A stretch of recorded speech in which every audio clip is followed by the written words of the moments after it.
Hey guys, welcome to my very first podcast. It's called You, Me, and a Mic. This first episode, I'm sitting down with my best friend. I've known this gentleman since the 7th grade. We kind of go into it a little bit and talk about how we met and just a little bit of our history. But man, me and this guy have shared a lot together. We've gone on crazy trips, both when we were young and when we got older. This is the kind of the start of everything, so I'm kind of feeling things out. There's going to be some audio problems. You're going to have trouble hearing certain things. So just kind of bear with me, and I'm trying to figure this out as I go. Please give me your feedback, subscribe to the podcast, the YouTube channel, and let me know what you like and what you don't like. All right, here we go.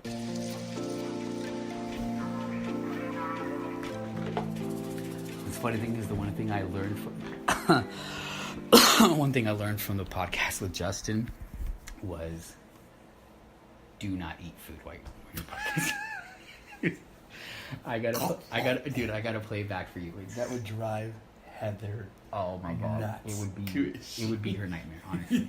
Like if you wanted to Guantanamo Bay her, you just sit her down and play that podcast. I have a whole. Actually, we probably both have a list of something Guantanamo Bay her from or him, or we can just use it. I mean, the person that the term Guantanamo Bay. Why did I say that? It's a great term. It's a great verb. You kind of just verbed it. Verbed it. You turned Guantanamo into a verb.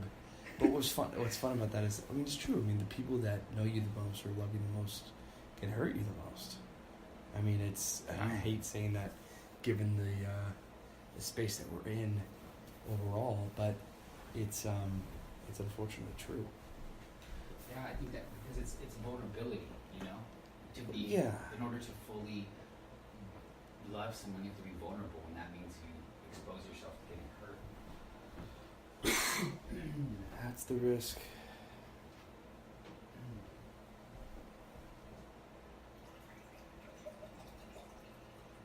Do you want like a cup of water or anything? Yeah, I'll take some water, man. Actually, yeah, I probably need some water. We're recording now, right? What's that? We're recording now. Yeah. That's the whole point. I think that what I would love to do is make it more innocuous, because I feel like that's the whole point of it, is kind of being real and being like, just once you know something. I'm a goddamn adult, and if I want a pie, I'm gonna get a pie. You said that out loud. I said it out loud. And then I pulled into the parking lot, and I thought to myself, it was more touching on like a greater thing of like the restrictions that you put on yourself, that you just don't think of possibilities, because you just, the only time you eat pie is when there's pie here, or if you go somewhere. It was less about the pie, it was more about the ability to do what I want, to be free. Yeah. I wish for those listeners out there, I want to give you a quick play-by-play of what actually happened when Diego was speaking right now. So he poured a little bit of Tito's and a decent amount of orange juice, and then stirred said drink with a child's spoon.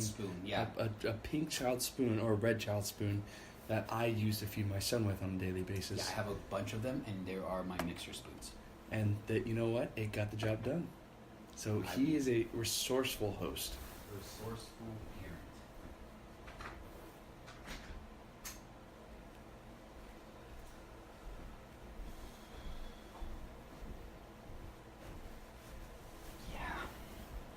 If this freaking mic is sensitive enough to pick up my growling stomach, I will be very impressed.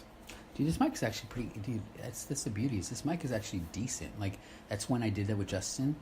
I mean, we were in his kitchen. It was on the counter. I was walking around, and it picked up everything. And so I got 2 of them because I was like... I literally just ordered a table today because I was like... To talk about being an adult, I was like, I'm a fucking adult and I don't have a table. I need, and the thing is, I was gonna ask you about that, but given your day, I was. Oh no! I know it's funny as I thought you. I know it's one of the kind of kicks in the ass to get that table today was because I'm like, Matt Ross is coming over. He's gonna definitely ask me, why don't you have a table? And then I'm gonna say, I ordered one today on Amazon. Well, Diego does have a table. It's just the size of someone under 2.5 feet tall. Yep, Mickey Mouse, 2 little chairs. It's Mickey Mouse Clubhouse. Yep. Come inside, it's fun inside. Oh, dude, I know how to do the hot dog dance too. Oh, which one? There's like 6 different. I like Goofy's hot dog dance. That is the most. I want to try to get my hat to do the flip. Range of difficulty of Goofy engaging in that hot dog dance is master level work. It's incredible. He's flipping, and not only is he doing almost a pelican waving of his arms, but he is kicking a soccer ball like David Beckham, and he is flipping his hat 180 degrees every single time. No, 360 degrees. 360 degrees, full catching flip, it full catching flat. it, and it's perfectly set on his head each time, and then it flips again after each duck that he does with his whole body when he kicks the soccer ball like David Beckham. And we can both agree, Goofy's MO is not being graceful. Graceful or even coordinated. Right. But so, you get that fucker to do a hot dog dance. It really there is an incredible juxtaposition between the character of Goofy and his dance. I mean, you show a master level dance of like Dancing with the Stars, but then you got Goofy. So props to whoever came up with that move, because Mickey's is stupid. Daisy does nothing. Donald just does like a little foot. He does a foot pivot with a little finger pointed up in the air, and then Minnie kind of does the same thing, but like a little offset of Mickey. And the best one is when Pete comes in from time to time. He just kind of stands there and he's off beat the whole time. Like, he's literally off beat. And it drives me nuts. It kind of drives me up a wall. So, you Disney Imagineers, get your shit together. Yeah, you have to have your sister take a walk across the street and have a conversation with somebody. Not a walk across the street, bro. February 5th, she'll be working in Imagineering. Whoa. Yep. So it's part of her last 4. It's her 4th rotation with Disney. So every 6 months she does a new job. She's in like this development program. So she's in the ESPN kind of support. Not anymore. No. So she started out in music. Then she went to ESPN. Then she went to auditing for TV. And she'll finish in Imagineering. Or I should say music and movies. So she's a financial analyst with Disney. That's a good company to be working for, man. Especially after everything they recently acquired. They're taking over. Yeah. Like didn't they just acquire basically the Marvel universe? They did. They also acquired, which is, in my Star opinion, Wars, the best universe. Fuck DC. Okay. Going on record. Fuck DC. Okay. Not an Avengers fan. The last DC movie I think I watched was Wait, no, I thought Avengers were Marvel. Is that? Yeah, because that's Hulk and Captain America. That's how much I don't care. Okay, well, DC. You're thinking Justice League, I think. I think so. That's Superman. Yeah, that's DC. I can't talk shit on. Maybe then I spoke too soon, because I'm a big Batman fan. Yeah. Like The Dark Knight, that's one of my favorite movies. It's a great movie. I've never been a superhero guy. Probably because I feel like I have a creative mind. I come up with random ass things in my brain. I think of sketches for Saturday Night Live and think about writing them down, but then realize that I could be seen as a lot of different things because it's that borderline stuff. You talking about like inappropriate? Yeah, politically incorrect. That's perfect. Well, I know, yeah, but so it's a part of me wants to write it down, send it in, and see if they like it. Another part of me is just like, whatever. But no, so I've always I made movies when I was a kid, stupid ones, Actually made movies in high school and college, promos, I didn't different know things. this. Yeah, so I think they're all gone now. I think there's a couple left over from because we burned them to a DVD. But what was my original point? Creative. Like you were talking about how like you come up with ideas for like. What was the premise that got us there to start with? Because about not really being a superhero guy. Yes. Okay. So I consider myself a creative guy, but I've never been into the superhero realm. So part of me thinks it's because I'm too damn prideful, or I think very highly of myself. so I don't need a superhero to look up to, right? I look up to real people. I don't know. Like it'll probably piss off a lot of people what I'm saying right now, but it's true. I mean, I've never gotten into superhero. I find it far-fetched. It's fun, but it's not something I like look up to or get excited about. I didn't read comic books when I was a kid, and that may be one of the reasons is my childhood was not centered around comic books. It was centered around playing outside and being sociable, and I think that's what kind of led me in. I mean, who knows? I mean, if I was a kid, I just want to be in stuff. Religion, dude. You think it's religion? Well, for me too, yeah. For comic books?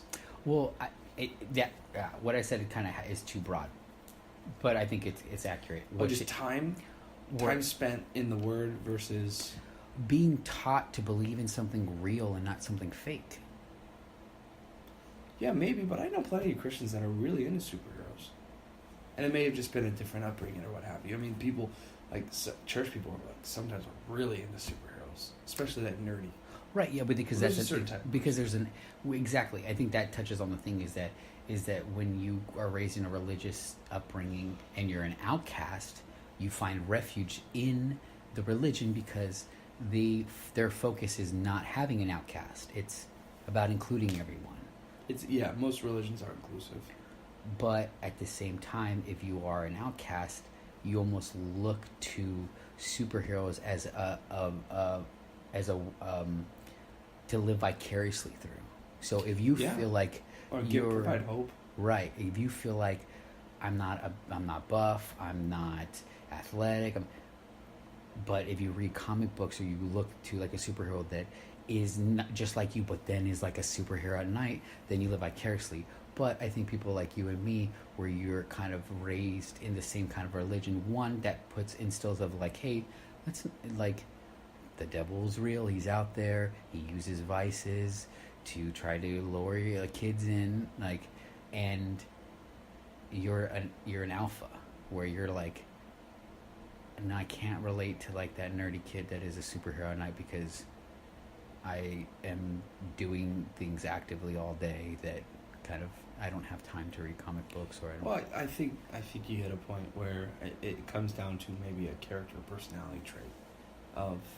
I think that, I mean, look, with anything, you paint a broad enough brush, you're going to have outliers. So, there are alpha individuals, personality-wise, that probably love superheroes. Or there's alphas that hate them. Or there's introverts and, let's call them betas, that don't like superheroes. And I don't know. I guess it just all kind of depends. But for me, if we're going to really get relative, absolute relativism. It just never struck a chord for me. They're fun. They're entertaining to watch. Trust me, I'll watch a freaking movie. It's entertaining, but I'm just not into it. I don't collect it. I'm not gonna buy. I am the worst person to talk about the market economics of comic books. Or toys from 1964. I have no freaking idea what that means or how it goes, but yeah, it's out there, and that's what makes us all different and interesting. So you said you're creative, but what like why don't you write those ideas down? Like when you think of a sketch, like when you get inspired by a sketch on SNL, and you're like, oh man. If I was in that writer's room, I would pitch this story. I would say, let's do this. Like when Bill Cosby's thing came out, I thought of a sketch that was